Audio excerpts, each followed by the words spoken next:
کہ تمہارے دور میں میرا حبیب آ جائے تو سارے نبی ایمان لائیں گے. توجہ چاہوں گا میرے پیارے، اللہ نے ساری انسانیت سے یہاں آنے سے پہلے ایک وعدہ لیا تھا، الستو بربکم قالوا بلا شہدنا. پہلے بارے کے اندر ہے اللہ نے فرمایا میں نے اولاد آدم سے یہ کہا کہ کیا میں تمہارا رب نہیں ہوں، کیا میں تمہارا رب نہیں ہوں. اپنی ربوبیت کا وعدہ ہے تو ساری انسانیت سے لیا ہے، لیکن مصطفیٰ کی نبوت پر ایمان لانے کا وعدہ صرف نبیوں سے لیا، نبیوں سے لیا ہے. بات اس لیے ہے کہ یہ اللہ کی ربوبیت سے قالوا بلا. قرآن نے کہا کہ یہ ارواح موجود تھی عالمی ارواح میں، اور اسی زمانے میں سارے انسانی ارواح سے یہ وعدہ لیا گیا. سب نے کہا ہے کیوں نہیں تو ہمارا رب ہے. لیکن یہاں آنے کے بعد کیا ہوا؟ دنیا میں رہنے کے بعد کس نے کس کو رب بنا لیا، کیسے کیسے رب بنا لیے، کیسے کیسے معبود بنا لیے. تو سنو، وہاں کا وعدہ یہاں آ کے مکر گئے. یہ رب کی ربوبیت کا وعدہ ہے، مکر گئے تو بھی وہ رب العالمین ستار ہے، غفار ہے، رحمان ہے، حلیم ہے. وہ حلیم ہے، وہ اپنی ربوبیت کے انکار کو تو رب العالمین یہ ہو سکتا ہے کہ اس پر غضب نہ ہو. ایک دنیا چلے، عالمی انسانیت چل رہی ہے، لیکن مصطفیٰ کی رسالت کا اگر کوئی یہاں انکار کر جاتا تو وہ باقی نہیں رہ سکتا تھا. اس لیے مولا نے سب سے اپنے نبی پر ایمان لانے کا اعلان اور ایمان لانے کا وعدہ عالمی ارواح میں نہیں لیا. ربوبیت کا وعدہ لیا، ایمان لانے کا وعدہ نہیں لیا. ایمان لانے کے وعدے میں بلکہ ایک بات اور پوچھ کر رکھ لیں، جس وقت ربوبیت کا وعدہ لیا گیا ہے اس وقت سب نبی اور رسول بھی وہاں موجود تھے. انبیاء اور رسول بھی تو تھے. عالم حضرت آدم کی اولاد میں، ذریت میں جتنے تھے سب موجود تھے. سب سے ربوبیت کا وعدہ لیا گیا، لیکن مصطفیٰ پر ایمان کا وعدہ یہاں آنے سے پہلے صرف انہی لوگوں سے لیا گیا ہے جو الحمدللہ وہ پکارنے والے نہیں ہیں. وہ یہاں آئے تو صرف ایمان کو بات میں لانے کی بات ہوئی کہ اگر وہ آ جائیں تو ایمان لانا، اگر وہ آ جائیں تو ان کی نصرت کرنی ہے. وَلَتُؤْمِنُنَّ بِهِ وَلَتَنصُرُنَّهُ کہ جب وہ آ جائیں تو تم لوگ ضرور ان پر ایمان لانا اور ان کی نصرت کرنا. یہ تو آنے کے بعد کی بات تھی، لیکن انبیاء نے تو وفاداری کا وہ ثبوت دیا کہ مصطفیٰ ان کے زمانے میں نہیں آئے، لیکن ہر نبی اپنے زمانے میں ان کا ذکر کرتے رہے. جن کے آنے پر ایمان لانے کی بات ہے، ذکر سب کرتے رہے کہ آنے والے ہیں، وہ ایک آنے والے ہیں، وہ آئیں گے، آخری نبی آئیں گے. حضرت آدم سے لے کر حضرت عیسیٰ علیہ السلام تک انبیاء کسی نہ کسی دور میں شکل میں محمد رسول اللہ صلی اللہ علیہ وسلم کی آمد کا ذکر کرتے رہے کہ آئے تو نہیں ہمارے دور میں. اور آتے آتے حضرت آدم سے عیسیٰ علیہ السلام تک تسلسل چلتا رہا. یہ بات تو تھی کہ وہ کسی زمانے میں آئیں گے، کسی زمانے میں آئیں گے. آخری نبی حضرت عیسیٰ حضور سے پہلے آخری نبی ہے. ان کا عالم تو یہ ہو گیا کہ اب آئے نہیں تو اللہ سے دعا مانگ لی کہ مولا اپنے حبیب کی امت میں بنا دوں، امت میں مجھے شامل فرما لے. تو رب نے یہ انتظام فرما دیا کہ حضرت عیسیٰ کو اٹھا لیا اور امت محمدیہ کے ایک فرد سے بنی اسرائیل کے اولو العزم رسول کو اس دنیا میں اتارے گا. حضرت عیسیٰ کا نزول ہوگا اور وہ رسول پاک کی امت میں شامل ہوں گے. گویا یہ اس بات کو قرآن نے جو اعلان کیا ہے کہ اگر تمہارے دور میں آ جائے تو ایمان لاؤ گے. دور میں نہیں، حضرت عیسیٰ کا دور، توجہ دیجیے گا، حضرت عیسیٰ کا دور تقریباً 600 سال پیچھے، 500 کچھ سال ہے، 600 سال پیچھے. اور آ رہے ہیں پتہ نہیں کتنے سو سال کے بعد، 1400 سال تو گزر چکے، کتنے سو سالوں کے بعد آئیں گے. آئے تھے پہلے، لیکن امت میں آئے تو حضور کے زمانے میں نہیں آئے ہیں. جب امت کا حال بگڑ جائے گا اس زمانے میں آ کر حضرت عیسیٰ محمد رسول اللہ کا کلمہ پڑھ کر رسول پاک کی امت میں شامل ہو کر بتا دیں گے کہ جب اس زمانے 600 سال پیچھے کا نبی آج ان کا امتی ہے تو آج کے لوگوں کو کیا ہونا چاہیے؟ آج کے لوگوں کے لیے سبق ہوگا. اس لیے وہ زمانہ سنہرا زمانہ ہوگا. جب حضرت عیسیٰ آئیں گے تو مسلمانوں کا ایک سنہرا دور آئے گا. میں اب یہ کر رہا تھا کہ سارے انبیاء رسول پاک کے پیچھے مقتدی بن کر نماز پڑھ رہے ہیں. نماز پڑھ کر رسول پاک کی کہ تم سب مانو گے ایک روحانی طور پر سارے نبیوں نے حاضر ہو کر حضور کی امامت مان کر آپ کی ابتدا میں نماز پڑھ کر سارے انبیاء کرام نے رسول پاک کی سرداری تسلیم کر لی، اور اس کے بعد اللہ کے رسول صلی اللہ علیہ وسلم مسجد اقصی میں تشریف لے گئے۔ واقعہ معراج بڑا طویل ہے کہ حضور کا براق جس پتھر سے باندھا گیا تھا آج بھی اس کی نشاندہی کی جاتی ہے، ذکر میں آتا بھی ہے کہ یہیں پہ حضور کا براق باندھا گیا تھا، تو وہاں پہ وہ پتھر موجود ہے۔ اس پتھر میں کسی کا کوئی جانور آج تک بندھا نہیں تھا، پتھر کے اندر سوراخ، اس سوراخ میں رسی ڈال کر صاف کر کے اور رسی ڈال کے گھما کے باندھا جاتا ہے، ورنہ پتھر میں کیسے باندھا؟ پتھر میں سوراخ تھا۔ میرے پیارے اس وقت کے وہاں کے رہنے والوں نے بتایا کہ آج تک یہ سوراخ میں کبھی کسی کا جانور نہیں بندھا، لیکن برسوں اور صدیوں کے بعد اگر وہ سوراخ پتھر کا صاف ہوا ہے تو اسی شب معراج میں صاف ہوا، واقعہ معراج میں صاف ہوا، اور دنیا نے دیکھا کہ واقعی محمد عربی نے دعویٰ کیا ہے کہ ہم مسجد اقصی گئے اور وہاں نماز ادا کی تو اس کے آثار نظر آئے۔ جب واپس آئے تو حضرت رسول پاک صلی اللہ علیہ وسلم سے اہل مکہ نے اعتراض کیا کہ ایسا کیسے ہو سکتا؟ راتوں رات ابھی تو حضور نے آسمانوں پہ جانے کا مکے والوں سے ذکر بھی نہیں کیا تھا، اس لیے یہ زمین ہی میں الجھ گئے تھے کہ یہ مکے سے بیت المقدس تک رات میں جانا اور آنا یہ ممکن کہاں، یہ کیسے جائیں گے؟ تو آ کر پوچھنے لگے کہ مکے مسجد اقصی کی سیڑھیاں بتائیے کتنے ہیں، تنگورے کتنے ہیں، اس کے محرابیں کتنی ہیں، یہ سارے سوالات کرنے لگے۔ آقا فرماتے ہیں کہ جب وہ سوال کر رہے تھے تو میرے سامنے پورا بیت المقدس مسجد اقصی موجود تھی، میں تو ایسے بتا رہا تھا، دیکھ کے بتا رہا تھا کہ اتنی سیڑھیاں ہیں، میں یہ تو دیکھنا میری کوئی بڑی بات نہیں تھی کہ مکے میں بیٹھ کر مسجد اقصی کو دیکھ کر بتانا وہ رسول پاک کے لیے کوئی مسئلہ نہیں تھا۔ جو زمین پہ بیٹھ کر عرش کی بات دیکھ رہے ہوں، فرشتوں کی حرکتیں دیکھ رہے ہوں، وہ یہاں سے مسجد حرام مسجد اقصی کو دیکھنا، بیت المقدس تک مسجد اقصی کو دیکھنا کوئی بڑی بات نہیں تھی۔ بات تو ان کے دل و دماغ کی تھی کہ تمہارا جو قافلہ راستے میں ہے مکے کا آ رہا ہے، وہ راستے میں فلاں جگہ پہ بھڑک گیا تھا، ایک اونٹ بھڑک گیا تھا، اس کا پانی گر گیا تھا، یہ پوچھ لینا، اور آج شام سورج ڈوبنے سے پہلے تک تمہارا قافلہ مکے میں آ جائے گا، مکے کی سرحد میں داخل ہو جائے گا۔ اہل مکہ نے پہلی بار دیکھا کہ شاید پہلی بار محمد عربی کو جھوٹا ثابت کرنے کا موقع مل جائے، پہاڑوں پہ بیٹھ گئے جمع ہو کے تاکہ دیکھیں آج اگر جیسے ہی قافلہ نہیں آئے گا۔ الحمدللہ میں بات لمبی نہیں کرنا چاہتا، قافلہ سورج ڈوب رہا ہے اور ادھر قافلہ مکے کے حدود میں حرم میں داخل ہو رہا ہے۔ جب داخل ہو گیا اہل مکہ اپنی جیسا کو لٹکا کے نکل گئے، چلے گئے، دیکھ لیا جو جس دلیل کو مانتا ہے، جہاں سے سمجھ سکتا ہے۔ میرے آقا نے اپنے واقعے معراج کو ہر ایک کو، مکے کے مشرکین کو ان کے لیول سے سمجھایا، صحابہ کو ان کے لیول سے سمجھایا، حضرت عمر بڑے فاروق عثمان غنی دیگر صحابہ کو ان کے لیول سے سمجھایا، اور ابو بکر صدیق کو ان کے لیول سے سمجھایا، جو جس لیول کے تھے ان کو اس لیول سے سمجھایا، اور الحمدللہ جو باتیں بتائی ساری باتیں حقیقت بن کر سامنے آتی گئی، اور ایسی مثال بنی کہ واقعہ معراج مسلمان کو مسلمان ہو۔ اہل ایمان صحابہ تو بڑی بات ہے، مشرکین مکہ بھی پھر بات پر اس پہ اعتراض نہیں کر سکے کہ رسول اللہ کو معراج نہیں ہوئی ہے۔ بعد میں شونی قسمت کے لیے یہ اس امت کا جو ہے مسئلہ رہا ہے کہ ہمیشہ دوسروں کے لیے استعمال ہوتی رہی ہے، یہاں کے افراد استعمال ہوتے رہے اس امت کو۔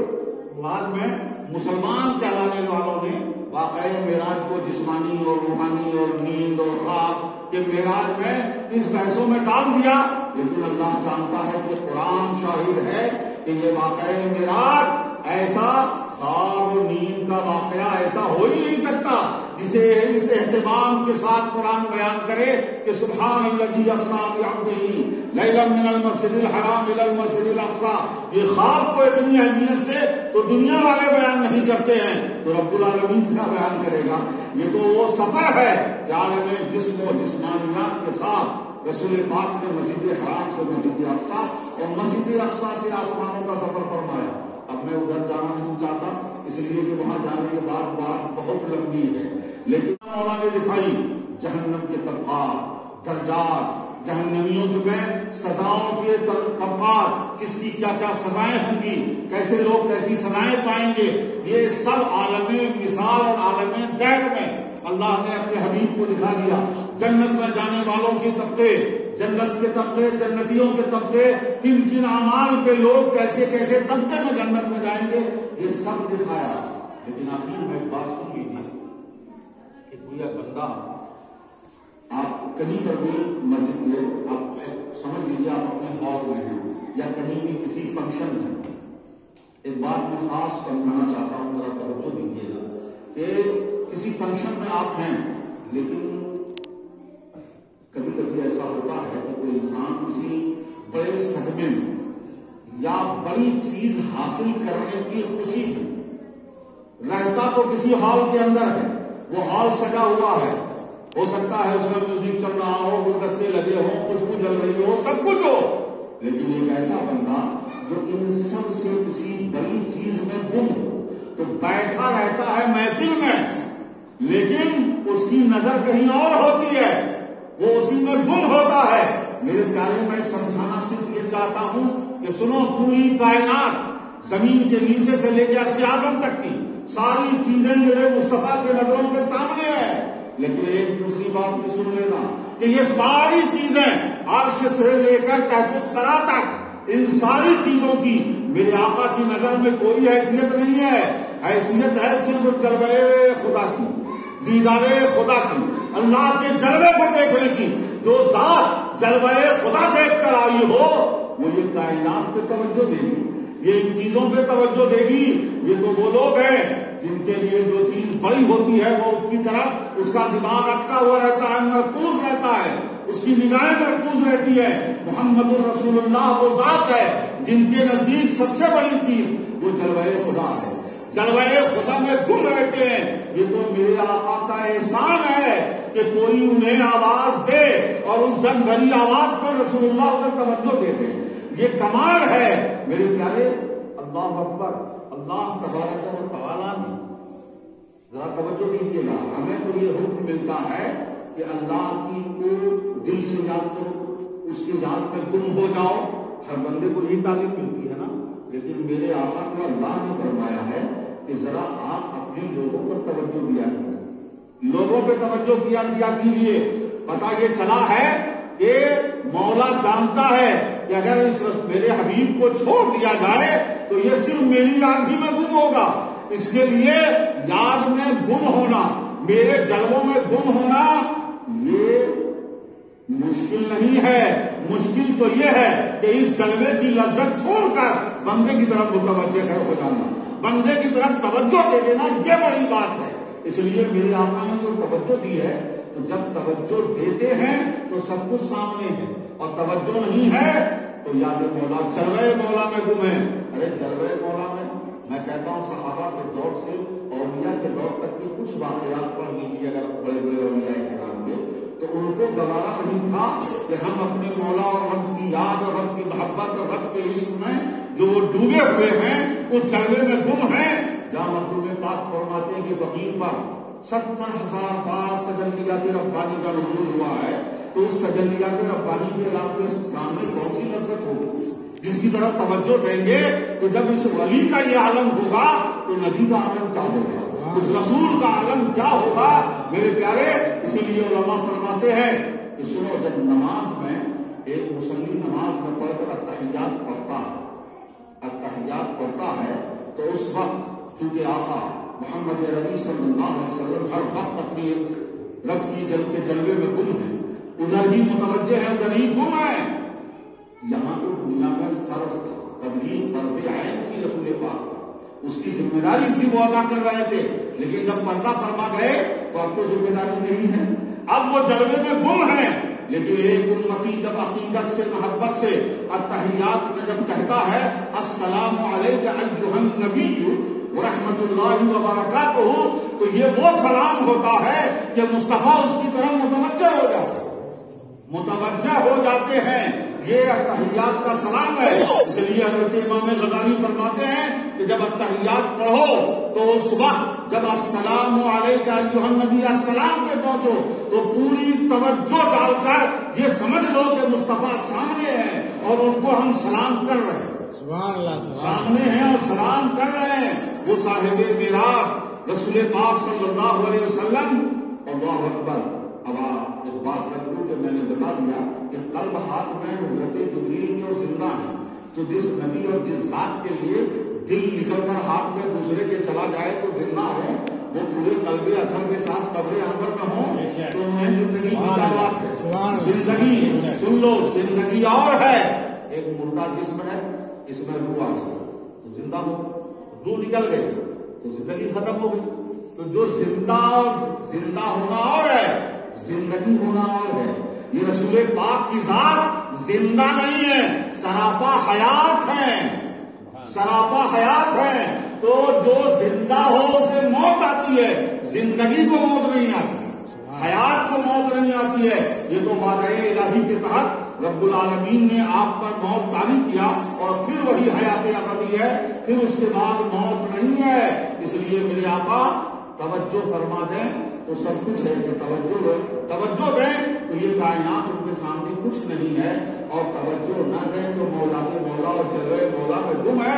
تو ہم لوگ ہماری حالت ہوتی ہے. ہر آدمی کی زندگی میں کبھی نہ کبھی ایسی حالت آتی ہے کہ سامنے کچھ اور ہوتا ہے اور گم کہیں اور ہوتے ہیں، گم کہیں اور ہوتے ہیں اور سامنے کا بھی خیال نہیں رہتا ہے. تو جو بڑی بات میں گم ہو جائے، اتنی سی بات صرف سمجھ میں آ جائے تو رسول پاک صلی اللہ علیہ وسلم کا مقام سمجھ میں آ جائے گا. آقا علیہ الصلوۃ والسلام کو اللہ پاک نے آج کی رات میں معراج عطا فرمایا. یہ معراج جہاں رسول پاک کی معراج ہے، قسم خدا کی اس صاحب معراج کے صدقے میں اس امت کی بھی معراج ہے کہ ہمیں ایسا نبی ملا ہے جنہیں معراج عطا کی گئی، جنہیں معراج عطا کی گئی ہے.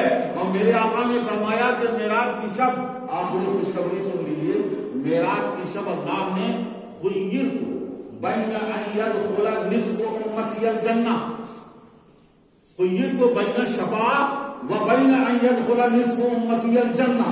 میرے آقا نے فرمایا مجھے دو اختیار آپشن دیے، مجھے رب نے دو آپشن دیے. ابھی ایسا کر لو، یا تو شفاعت کا حق لے لو یا اپنی آدھی امت کو جنت میں ڈالنے کی گارنٹی لے لو کہ تمہاری آدھی امت جنت میں، یہ گارنٹی لے لو یا شفاعت کا حق لے لو. تو آقا نے فرمایا فاخترت الشفاعۃ، میں نے 50% امتی کو جنت میں داخل ہونے کی گارنٹی والا آپشن قبول نہیں کیا کہ فإنها أعم، اس لیے کہ شفاعت میں 50%، 25% اور 75% کی شرط نہیں ہے. جتنی شفاعت ہوتی جائے گی امتی بخشے جائیں گے. میرے پیارے، میرے آقا نے شفاعت کا حق لیا آج کے معراج میں. آج معراج کی شب میں میرے آقا نے گویا اپنی معراج اور اس معراج کا تحفہ یہ ملا کہ امت کی بخشش کے لیے شفاعت کا حق لیا ہے. اور شفاعتی لأہل الکبائر من امتی، کہ میری امت کے بڑے بڑے گنہگاروں کے لیے میری شفاعت ہوگی، لیکن وہ شفاعت میدان محشر میں ہوگی. یاد رکھیں، شفاعت تو ہوگی، بخشے جائیں گے، لیکن اس شفاعت کے قبول ہونے اور بخشنے سے پہلے تک ایک دن کا محشر کا دن 50,000 سال کا ہوگا. 50,000 سال کا ایک دن ہوگا محشر کا. اور جس دن سے محشر، اسی دن سے تکلیف مصیبت شروع. اب جب تک معاملہ چلتا رہے گا کچھ لوگ جہنم میں ڈال دیے جائیں گے. جب میرے آقا کی شفاعت شروع ہوگی اس کے بعد درجہ بدرجہ بخشے جائیں گے. ویسا نہ سمجھیں گے کہ شفاعت ہوگی اور چلے جائیں گے، جھیلیں گے ضرور اگر گنہگار ہیں تو. لیکن اس سے پہلے یہ اور بات ہے کہ ہمارے گناہوں کے اعتبار سے ہمیں جتنا جھیلنا چاہیے میرے آقا کی شفاعت کے تو بغیر ہم اس سے بچ جائیں اور ہماری بخشش ہو جائے، ہم بخشے چلے جائیں گے. یہ اور بات ہے. لیکن میرے آقا نے آج کی رات میں شفاعت کا حق لیا، امت کے لیے لیا. اس سے اندازہ لگائیں کہ مولا نے آپ کو تسلی کے لیے بلایا، آپ کو نوازنے کے لیے بلایا، لیکن آقا نے ہر موڑ کے امت کو یاد رکھا. آج ہی کی رات میں نماز فرض ہوئی اور اسی نماز کو میرے آقا نے فرمایا الصلاۃ بعد المؤمنین کہ مجھے تو مولا کا دیدار ہوا، رب کے جلوے دیکھے، اور اس دوران اس کعبہ قوسین و ادنیٰ کی منزل پر رب نے نماز کی فرضیت امت کے لیے دی، لیکن یہ نماز امت کے لیے دی ہے نا۔ اب یہ نماز جو معراج میں ملی ہے اس کا ڈائریکٹ کنیکشن معراج سے ہے، گویا کوئی بھی امتی اور مومن اس وقت تک مقام میں آگے بڑھ ہی نہیں سکتا، کہیں جا ہی نہیں سکتا جب تک وہ نماز کو صحیح طور پہ نہ پڑھ لے، نماز کو صحیح طور پہ قائم کر لے۔ اس لیے معراج مصطفیٰ میں معراج نماز ملی، اور اسی نماز سے مومنوں کی معراج۔ جو مومن جتنا نمازی اور سچا نمازی ہوتا جائے گا وہ اپنے ہی اس کے درجات بلند ہوں گے۔ اللہ پاک ہم سب کو آج کی رات کی برکتوں سے مالا مال فرمائے، آج کی رات کی رحمتوں سے مالا مال فرمائے، اور مولا آج کی رات کی اس مخصوص گھڑی کے صدقے میں جس گھڑی میں رب نے اپنے حبیب کو اپنے دیدار سے نوازا، مولا اس کے صدقے میں ہم سب کے دین و ایمان کی عبادت کرتا